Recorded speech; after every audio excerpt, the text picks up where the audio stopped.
I Saw the TV Glow is like one of my favorite projects I've done. I love that project so much.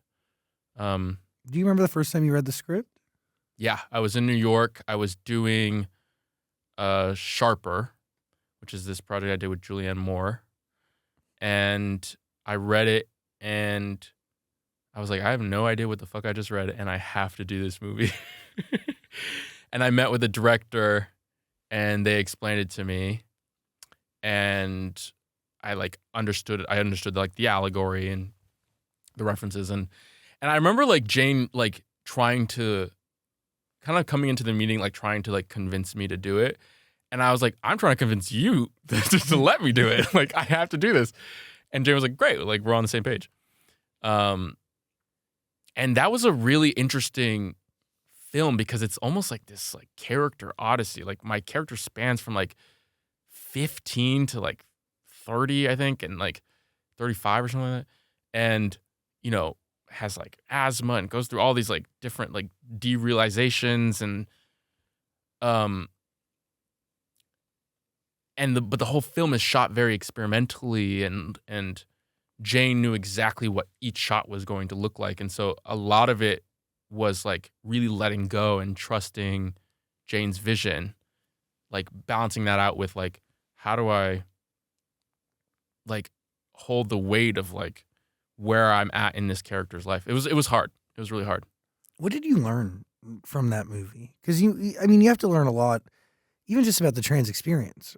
I mean, oh yeah, sure. I mean, I knew a lot about the trans experience before that film because I have siblings who are trans, and at my high school there was a bunch of trans kids, and I was fortunate enough to learn about that like fairly young. I think it was really beautiful because there was a lot of trans people on set, in the cast and in the crew, and that was like a kind of like a queer haven.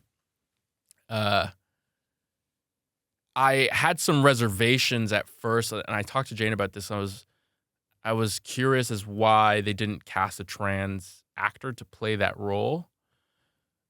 But when they made me understand like how me as a cis person I'm like being used as kind of like a device for the like structure of the movie, because I mean, spoiler alert, it's like my character lives in this like nightmare realm and I am actually the girl from the other realm, and you saw the movie. Yeah. So like it wouldn't necessarily make sense if I was a trans actor because they're like trying to like it's like the metaphor can't really exist if I like it.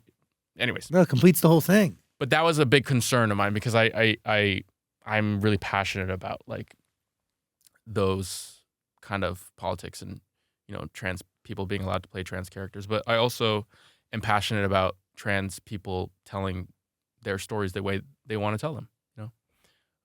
So that was a bigger priority for me. Do you feel like films like that could really shift hearts and bring visibility and education to the queer community? Yeah, 100%. I mean, the thing that is amazing about that film is it connects with so many different people, but not everybody understands it. Yeah, you have to really dive into it. Yeah, there's so many people who don't understand how it's a metaphor for transness, which to me is, I'm like, really? You don't get that? But sometimes that's even more impactful. That's to a what I'm certain degree. saying. Yeah, it's like I think that's why Jane is such a great artist, because I think powerful films do two things. They reflect something back to you, but on a surface level, they entertain. So if you just view the film on a surface level, you're like, I had a great time. That was so fun. That was so impactful, and I don't even really know why. But then you can like read an essay about it and get more of the meaning. I think it's important I think films that are didactic and just have a message with no entertainment value, I don't